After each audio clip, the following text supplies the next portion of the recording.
Sa karagdagan pa nating mga balita, pakinggan po naman natin ang pag-uulat mula naman sa himpilan ng DWRV, Radio Veritas, CMN Bayumbong, Nueva Vizcaya. CNN Live Nation. Wilma Baliton, magandang araw sa iyo.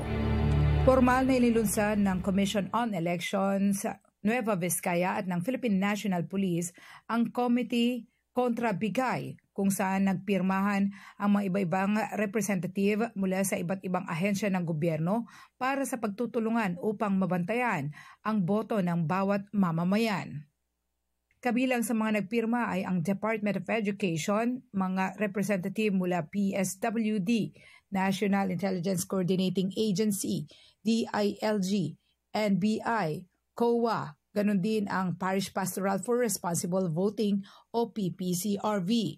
Ayon kay Attorney Abraham Asuncion, ang Provincial Election Supervisor ng Nueva Vizcaya, mahalaga ang pagtutulungan upang hindi samantalahin ng mga kandidato at hindi mabili ang boto ng bawat mamamayan na kinukonsiderang sagrado. Hinikayat din niya ang mga botante na magipagtulungan sa oras na may bumili o magtatangkang bumili sa kanilang mga boto dahil magiging testigo umano ang mga ito kontra sa mga kandidato. Maging ang mga incumbent na kandidato ay babantayan rin upang hindi maabuso ang mga state resources sa pamamagitan ng hindi paggamit ng mga sasakyan, gayon din ng pera ng gobyerno habang sila ay nangangampanya. Itong dahilan kung kaya't kasama ngayon ang mga kawani ng PSWD o DSWD, gayon din ang Commission on Audit.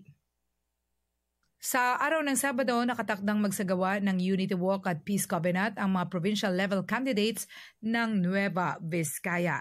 Inaasahang sasali ang lahat upang ipakita ang pakikiisa para sa mapayapang pangampanya. Ganon din ang ng pagsasagawa ng halalan sa Mayo 12. Mula sa DWRV CMN Nueva Vizcaya, ito si Wilma Baliton para sa CMN Pilipinas, Lakas ng Katotohanan. CNN Live Nationwide.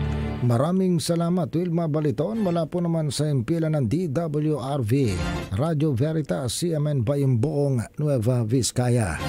Sa karagdagan pang